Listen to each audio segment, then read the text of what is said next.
Alex, if you would, just describe this first season as a Shark for you. What's it been like?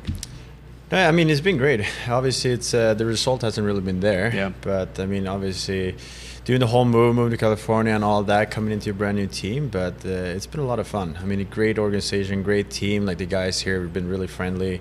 And obviously, hockey is a big part of it. You want to do well. But at the end of the day, you come in here with your family, you create a new life. And that transition is just something that we really enjoyed and having a lot of fun with. So looking back at it, I mean, it's still good. And the one thing, too, to have another year, too, gets you excited to come back and do it again and, like, even get better. So far, the experience here has been great. Well, the dressing room has changed from training camp to now, a lot of new and different faces.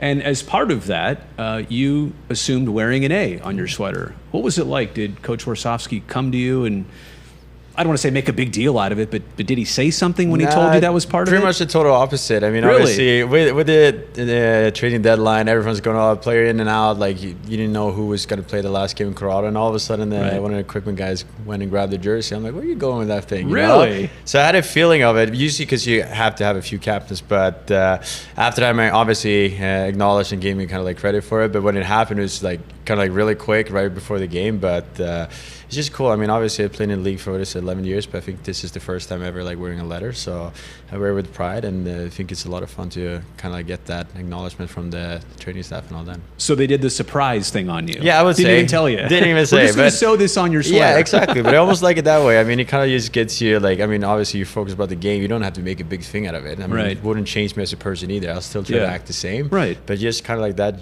gesture from them kind of like is something that I appreciate for sure. I mean, that's, to your point, that's got to be meaningful, and maybe you never aimed for that, but that's the type of player you were already. What does it mean now that you have it? Just the same guy? Same guy. Nothing different? I mean, obviously, there's a few things. I mean, obviously, maybe be a little bit more vocal. Maybe not my most, like, not the guy I am. I mean, usually I feel like how I show leadership is probably on the ice and maybe the knowledge I pass along in conversations rather than to be the loud guy in the room. But, I mean, something that I can still work on. I mean, to this day, you still have things you can improve. But, I mean, I try to be the same guy. I mean, one of the reasons why I got brought into this team as well, to kind of like show that experience and show that knowledge. And we have Mac, Will, but also like Eklund guys that you can like help them out with situations that you've been through. So maybe that's the reason why I kind of like get a little bit more of a leadership role. And I mean, that's just something that I feel comfortable and like really enjoying doing as well, because I remember players that did that for me that I really appreciate. So well, and especially now that you're a 30-year-old, right? So now a whole decade separates you from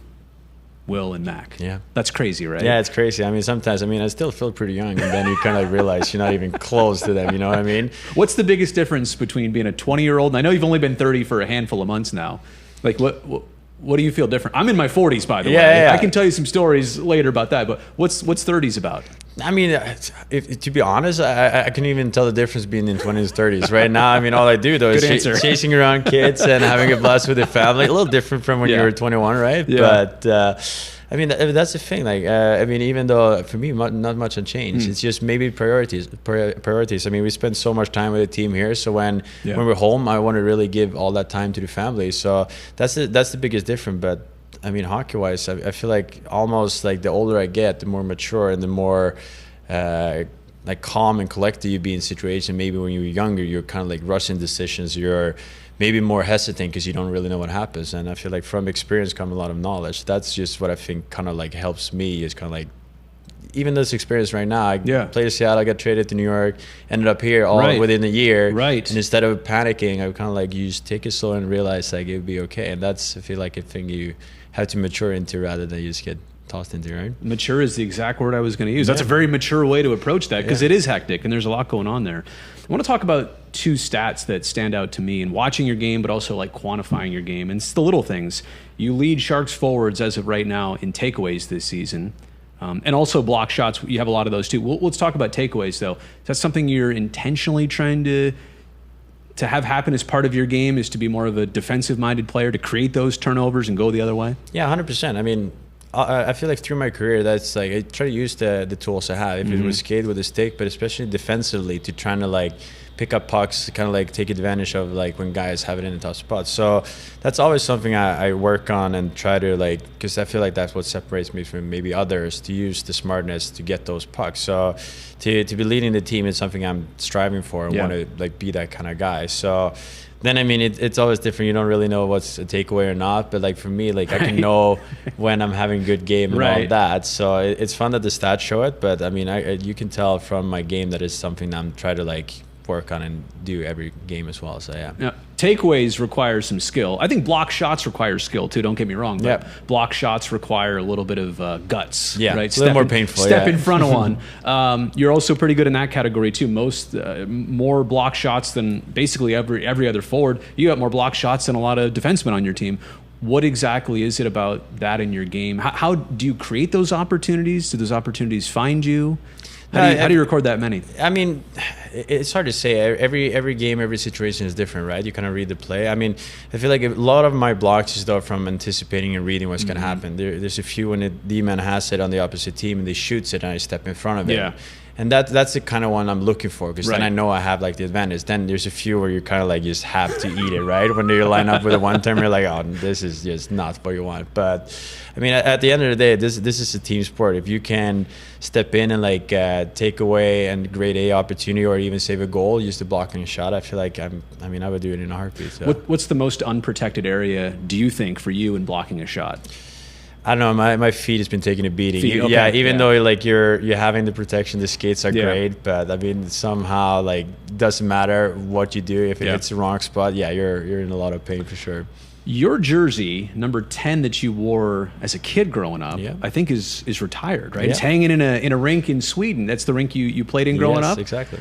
So where is that, first off? I'm sorry, I don't know all the exact details, so but give me the details, and I'd love to hear about how that came to be. That must have been a huge honor for you. Yeah, no, it's amazing, and that's the thing. Like, it's a small. I mean, it's bigger now, but when I was a kid, it was a small club. Like, it's called Boo, which is kind of like a funny name for it. But the difference for me too is that you see like you're playing in these small teams, and then you like branch out to like these bigger clubs, and you get like want to play on a higher level. But I stayed at the same team for 16 years because I was playing soccer at the same time. Oh wow, okay. So I was just kind of like really playing for my youth team all the way up to pretty much had to make a decision. And I mean, I always enjoyed it. It's close to my home as well, so it's really like easy to combine it. But I mean, the fact that they wanted to retire my jersey and put it up, that was just unreal. And they caught me by surprise because they talked about it, and they were like, oh, we might just like put it up there, no big deal.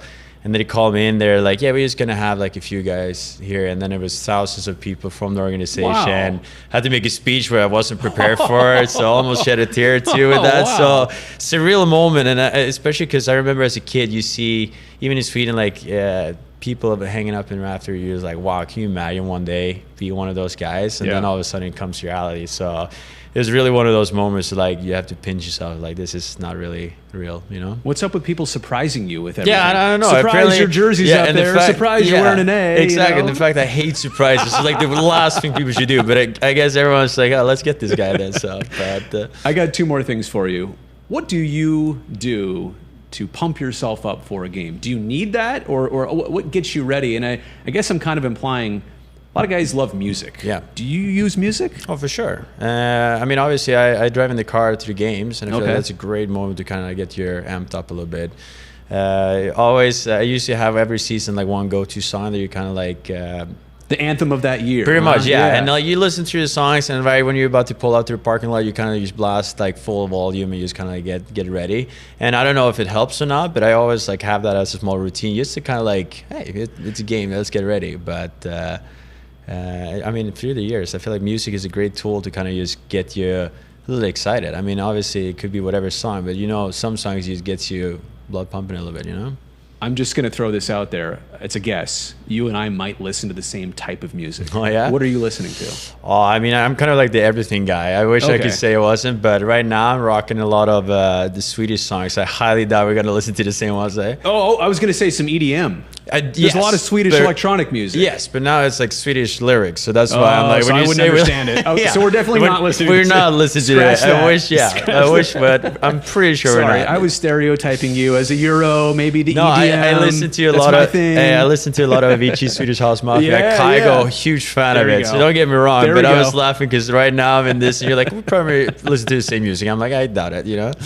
A last thing for you. What do you look forward to next year? You're under contract here. Yeah. You've seen how this year has changed, but you can also probably identify some exciting parts of this team moving forward and hopefully how it grows. What already gets you going about next year? I mean, first of all, it's a great team to be part of. I mean, even though like we're having a lot of fun. Yeah. Obviously, we're serious when we play hockey, but it's a great atmosphere there. And like just the fact that, I mean, even right now, we're not far off too. Like we have a lot of great players. We have a lot of good, like great games that we've been playing. We're just falling short. So right now, like it's an excited time ahead. And obviously, kind of like this year, you learn from it, you scratch it, and you get better. But that's what's kind of like next year is kind of like you just hit the reset button, like let's go again. Yeah. And I feel like everyone that's a part of this organization, and hopefully people watching as well, see that it's huge potential of the team. Yeah.